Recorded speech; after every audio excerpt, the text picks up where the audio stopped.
नमस्कार दोस्तों, आज की इस ऑडियो समरी से हम सीखने वाले हैं फास्ट लेन सिस्टम से जल्दी करोड़पति कैसे बना जा सकता है। इमेजिन करें कि आप पॉइंट ए से पॉइंट बी तक जाना चाहते हैं। पॉइंट ए का मतलब आपका करंट फाइनेंशियल कंडीशन और पॉइंट बी का मतलब फाइनेंशियल फ्रीडम से है, जो आपसे थोड़ी दूरी पर है। लेकिन पॉइंट बी तक आप जवान रहकर पहुंचना चाहोगे, क्योंकि इस समय शरीर हेल्दी, शक्ल हैंडसम और बदन एनर्जी से भरा होता है। और साथ में जितना हो सके जल्द से पॉइंट बी तक पहुंचना चाहोगे, वरना बूढ़ा होने के बाद क्या फायदा होगा। क्या ऐसा कहना सही नहीं होगा? लेकिन अगर मैं आपसे सवाल करूं कि क्या आप पॉइंट बी तक पहुंचने के लिए पैदल जाना पसंद करेंगे? क्या आप उसके लिए बने नक्शे की मदद नहीं लेंगे? या आप एक ट्रैक्टर और कोई सवारी पर बैठकर आराम से जाना चाहेंगे? या फिर आप पॉइंट बी तक पहुंचने के लिए फॉर्मूला 1 कार की मदद लेंगे, जिसका स्पीड 372 किलोमीटर पर आवर है, जो आपको फाइनेंशियल फ्रीडम तक बहुत कम समय में पहुंचा देगी। शायद आपका जवाब होगा फॉर्मूला 1 कार। ऐसा कहना तो आसान है, लेकिन असल जिंदगी में अक्सर लोग ऐसा नहीं करते हैं, बल्कि ज्यादातर लोग शुरुआत ही नहीं करते हैं। और जो लोग करते हैं वो पैदल चलना पसंद करते हैं या फिर साइड का रास्ता इस्तेमाल करते हैं। लेकिन उनमें से सिर्फ 1% लोग ऐसे हैं जो वक्त रहते हुए फाइनेंशियल फ्रीडम हासिल कर लेते हैं। लेकिन सवाल उठता है कि हमें और आपको फाइनेंशियल फ्रीडम हासिल करने के लिए कैसे फैसले लेने होंगे, कौन से तरीके का उपयोग करना चाहिए और ऐसे कौन से स्ट्रेटजी हैं जिनके हेल्प से वक्त रहते हुए फाइनेंशियल फ्रीडम हासिल कर लिया जाए। आज इस ऑडियो समरी की मदद से इन सारे सवालों के जवाब सीखने वाले हैं। द मिलियनेयर फास्ट लेन से 5 ऐसे लेसन के बारे में सीखेंगे जिनके जरिए फाइनेंशियल फ्रीडम हासिल किया जा सकता है। इस किताब को एमजे डिमार्को ने लिखा है, जिन्होंने खुद रफ्तार के साथ दौलत पा लिया था। जब एमजे तेजी के साथ दौलतमंद बनने के रास्ते पर चलने का फैसला किया था, तो उस वक्त एमजे छोटी सी बेसमेंट में अपनी मां के साथ रहा करते थे। 26 साल की डिप्रेस्ड समय से शुरुआत की और 31 साल में एमजे डिमार्को करोड़पति बनकर लोगों को अमीर बनने का रास्ता दिया। Lesson number 1, the side walker, the slow lander and the fast learner. Author लिखते हैं कि अगर आपको इन तीनों टर्म को बेहतर ढंग से समझना है, तो इनको 3 अलग कैरेक्टर्स के साथ रिप्रेजेंट करना होगा। पहला साइड वॉक विलियम, दूसरा स्लो लेन स्टीवन और तीसरा फास्ट लेन फ्रैंक। अब कुछ ऐसी चीजें हैं जिनके बारे में ये ग्रुप कुछ इस तरह के सोच रखते हैं, जिनको समझने के बाद मैं आपको प्रोत्साहित करना चाहूंगा कि आप ईमानदारी के साथ बताएं कि इनमें कौन सी विचार को आप सबसे ज्यादा पहचानते हैं। Lesson number 2, the mathematics of poverty and mediocrity. इनमें से आप कोई सा भी रास्ता चुनोगे तो आखिर एक ना एक फाइनेंशियल डेस्टिनेशन तक जरूर पहुंच जाएंगे। मुझे लगता है अब तक आपने अनुमान लगा लिया होगा। साइड वॉकर गरीबी की तरफ बढ़ेगा, स्लो लेन इनकी जिंदगी आम लोगों जैसी रहेगी, फास्ट लेन ऐसे ही लोगों के हाथ दौलत लगेगी। चलिए इनमें से हर एक का वेल्थ इक्वेशन करते हैं ताकि समझ पाएं कि ऐसा क्यों होता है। साइड वॉकर ये मानते हैं कि दौलत हासिल करने का मतलब वेल्थ, इनकम प्लस डेट के इक्वल होता है। इनका मानना होता है कि दोस्त और परिवार से ज्यादा कर्ज लेकर कुछ काम किया जाए और फिर उससे पैसे बनाकर उनको लौटा सकते हैं। मगर वेल्थ को लेकर ऐसी समझ गलत है। लेकिन सवाल है कि ऐसी समझ आती कहां से है? तो अक्सर लोग चाहते हैं कि समाज में उनकी इज्जत हो और कुछ इस इज्जत को पाने के लिए कुछ सीक्रेट्स का इस्तेमाल करते हैं, जिसके बारे हम आगे बात करेंगे। लेकिन कुछ लोग इज्जत पाने के लिए दिखावा करते हैं, जिसके लिए मैटेरियलिज्म की सहायता लेते हैं। उनको लगता है कि अमीर दिखना दौलतमंद होने के लिए काफी होता है, इसलिए ऐसे लोग महंगे कपड़े, फोन और गाड़ियां खरीद लेते हैं। लेकिन मजे की बात है कि इस काम के लिए क्रेडिट कार्ड और डेट की मदद ली जाती है। और साइड वॉकर को इस बात की चिंता नहीं होती कि आप कितना पैसा कमाते हैं, क्योंकि उनकी खराब मनी मैनेजमेंट को ज्यादा पैसों से ठीक नहीं किया जाता है। स्लो लेन इनके लिए दौलत का मतलब wealth, job plus market investments के इक्वल होता है। चलिए इसे समझते हैं। आपको कितना तनख्वाह मिलती है, उसके आधार पर नौकरी से बनने वाली दौलत कुछ इस तरह की दिखाई देगी। पहला, A hourly wage equal hours worked, दूसरा B, job equal yearly salary. शायद आप सवाल करेंगे, इनमें दिक्कत क्या है? तो दिक्कत है कि यह दोनों वक्त के साथ बंधे हुए हैं। सिचुएशन ए, इसमें वेल्थ बनाने के लिए आपको ऐसी नौकरी करने पड़ेगी जो आपको घंटों के हिसाब से पैसे मिलेंगे और ज्यादा काम करने पर ज्यादा पैसे मिलेंगे। अगर आप 8 घंटे की जगह 12 घंटे की नौकरी करने शुरू कर देते हैं तो शायद आपको 40% बढ़कर पैसे मिले, लेकिन कुछ वक्त में हालत खराब हो जाएगी। सिचुएशन बी, इसके लिए आपको देश की सबसे महंगी और बेहतरीन कॉलेज में एडमिशन लेनी होगी या कंपनी में प्रमोशन पाने का इंतजार करना है, लेकिन इस दोनों केसेस में वक्त बहुत लगने वाली है। क्या आपने 20 ऐसे सीईओ देखे होंगे जिनकी उम्र सिर्फ 25 साल की हो? मार्केट इन्वेस्टमेंट्स इक्वेशन जॉब की तरह लाइनियर इक्वेशन पर नहीं चलती है।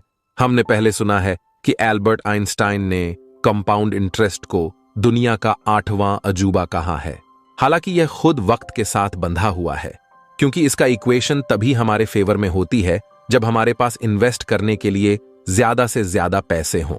फास्ट लेन, इस कैटेगरी के लोगों को कंपाउंड इंटरेस्ट पसंद है, मगर इनमें एक फर्क है।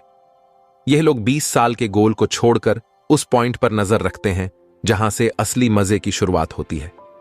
चलिए जानते हैं कैसे। Lesson number 3, the mathematics of wealth. इसको समझना काफी साधारण सा है। स्लो लेन से बाहर निकलने के लिए आपको अपनी नौकरी को ठोकर मारना पड़ेगा और एक बिजनेस की शुरुआत करनी पड़ेगी।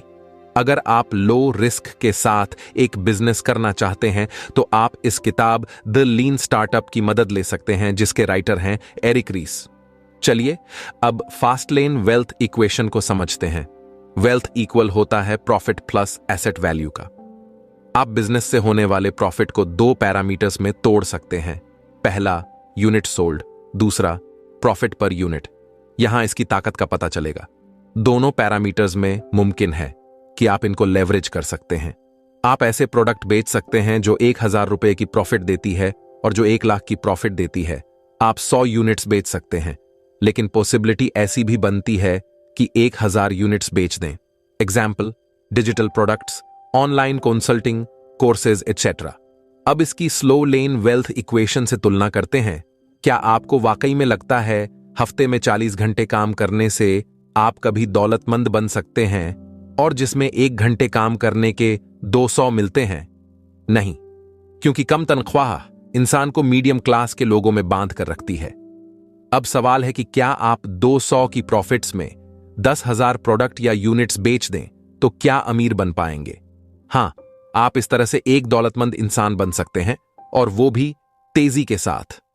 दूसरी जगह एसेट वैल्यू आपको तेजी के साथ फाइनेंशियल गोल्स तक पहुंचने में मदद करेगी।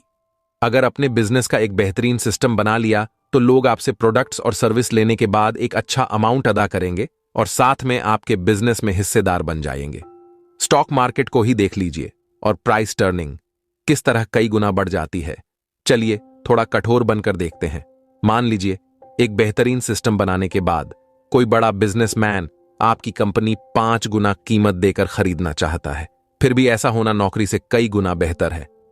कुछ केसेस में ऐसा मुमकिन है कि साइड वॉकर की लैटरी लग गई, जिसके बाद उसके पास पैसे आ गए, लेकिन इसकी कोई गारंटी नहीं कि अगली बार भी ऐसा हो और उसकी पैसे सेव रहे। इस तरह मान लीजिए आप एक कंपनी के सीईओ बन गए, लेकिन वहां तक पहुंचने के लिए कितना टाइम लगा इस बारे में सोचें तो करीब 30 साल लगे होंगे। लेकिन हमें और आपको जल्दी दौलतमंद बनना है ताकि हमारे अंदर की एनर्जी और स्टैमिना का इस्तेमाल सही टाइम में हो सके। Lesson number 4, the 5 fast lane commandments. सारी बात समझकर आपको पता चल गया कि फाइनेंशियल फ्रीडम हासिल करने के लिए जॉब छोड़कर बिजनेस शुरू कर देना चाहिए। लेकिन रुको रुको, इतनी भी जल्दबाजी करने की जरूरत नहीं है। पहले समझो, क्या आपको हर तरह की बिजनेस करनी है या आपको स्पेसिफिक होना पड़ेगा? क्या आपको ऐसे बिजनेस में जाना चाहिए जिससे आपको प्यार है, या फिर कोई यूनिक स्ट्रेटेजी की शुरुआत करनी चाहिए? जवाब में ऑथर लिखते हैं कि एक बेहतरीन बिजनेस को दी 5 फास्ट लेन कमांडमेंट्स में जितना मुमकिन हो उतना बड़ा करना पड़ेगा। दी कमांडमेंट ऑफ कंट्रोल। अगर आप बिजनेस के कंट्रोल में नहीं हैं, समझ लें कि आपकी जगह कोई और ले लेगा।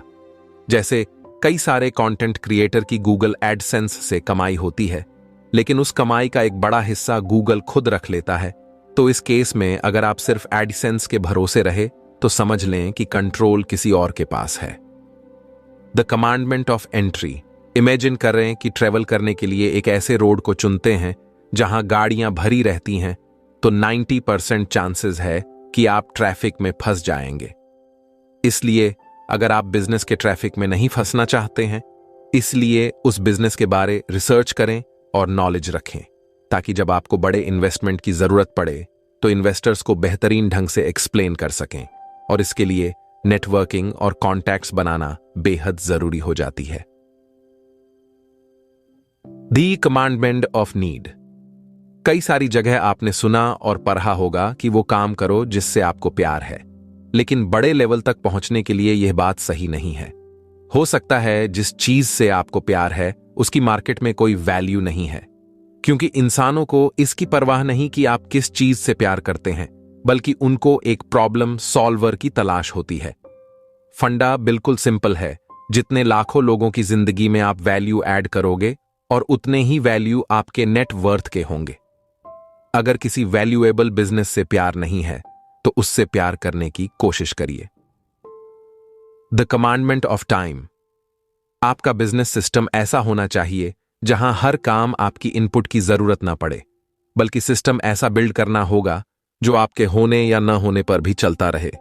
एग्जाम्पल, एप्पल के फाउंडर स्टीव जॉब्स को ले लीजिए। The commandment of scale. MJ DeMarco ने इस कम समय में फाइनेंशियल फ्रीडम हासिल करने का एक सीक्रेट बताया है और इस हिस्से को द लॉ ऑफ अफेक्शन का नाम दिया है, जिन्हें आखिर लेसन में गहराई के साथ समझना होगा। Lesson number 5, the law of affection. Basically करोड़पति बनने के लिए आपके बिजनेस में 2 चीजें होनी चाहिए। पहला है मैग्नीट्यूड, एक पर्सन को आप कितना वैल्यू प्रोवाइड करते हैं। दूसरा है स्केल, आप एक से ज्यादा कितने लोगों को वैल्यू प्रोवाइड करते हैं। अगर अब तक आपने इस बारे में काम नहीं किया तो आप कम समय में करोड़पति नहीं बन सकते हैं। चलिए कुछ एग्जाम्पल्स से समझते हैं। स्लो लेन विलियम ने गैराज के सामने एक नींबू पानी का ठेला लगाया। उसके एक गिलास की शरबत से 30 रुपए का मुनाफा होता है। तो समझ लें कि इनके बिजनेस में मैग्नीट्यूड शामिल नहीं है। लेकिन स्केल के बारे क्या राय है? क्या ऐसा मुमकिन है विलियम अपनी गराज से 10,000 ग्लास शरबत बेच सकता है? तो जवाब है नहीं। इस केस में विलियम का बिजनेस फेल हो जाता है, क्योंकि यह कमांडमेंट ऑफ स्केल पर खरा नहीं उतरता है और दोनों चीजें इनके व्यापार में शामिल नहीं हैं। फास्ट लेन फ्रैंक एक डॉक्टर हैं। इन्होंने हॉलीवुड सिटी में प्लास्टिक सर्जरी का एक प्राइवेट क्लिनिक की शुरुआत की है, विलियम की तरह। फ्रैंक एक दिन में 10 से ज्यादा लोगों को वैल्यू प्रोवाइड नहीं कर सकते हैं, लेकिन एक चीज जिससे इनकी मोटी कमाई हो जाए, किसी की फेस और अपीयरेंस को बेहतर करने का काम वैल्यू प्रोवाइड करने वाला है, जिसके लिए फ्रैंक अमीर लोगों से मोटी रकम चार्ज कर सकते हैं और इस तरह करोड़पति बन सकते हैं। फास्ट लेन फियोना जवान लड़कियों के लिए नई ब्यूटी प्रोडक्ट की खोज करती है। वह हर एक प्रोडक्ट से 300 रुपए मुनाफा कमाती है। तो क्या इसका हाल भी विलियम की तरह है? नहीं, फियोना आम लोगों की तरह नहीं सोचती है। वह सेल के लिए इन्फ्लुएंसर के साथ पार्टनरशिप करती है और प्रोडक्ट को ऑनलाइन बेचती है। पहले साल में वह 1 लाख यूनिट्स सेल कर देती है और साल में 10 लाख यूनिट्स। अगर किसी प्रोडक्ट को 1 मिलियन लोगों को सेल करेंगे तो इस बात से अश्योर हो सकते हैं कि आप दौलतमंद जरूर बन जाएंगे। और आपने नोटिस किया होगा, जिस प्रोडक्ट को आपने कभी जनरल स्टोर में नहीं देखा है, वह ऑनलाइन प्लेटफॉर्म का इस्तेमाल करने के कारण अरबों की कंपनी बन गई है, जैसे मामाअर्थ, वाव प्रोडक्ट्स, बियर्डो एटसेट्रा। अगर आप बिजनेस में दोनों पैरामीटर्स शामिल कर लेते हैं तो आप करोड़पति क्या अरबपति तक बन सकते हैं। आई होप आपने हमारी इस ऑडियो समरी से सीखा कि अमीर कैसे बना जाए, पैसा कमाने के लिए कौन सा बिजनेस शुरू करना चाहिए, कम समय में पैसा कैसे कमाते हैं, फाइनेंशियल फ्रीडम कैसे हासिल करें, और पैसे और बिजनेस के बारे में आपने बहुत कुछ सीखा। तो अब तक आपने सीखा तो इसे अपने जान पहचान वालों के साथ शेयर करिए, ताकि उनको पैसों और बिजनेस के बारे गहरी समझ हो जाए।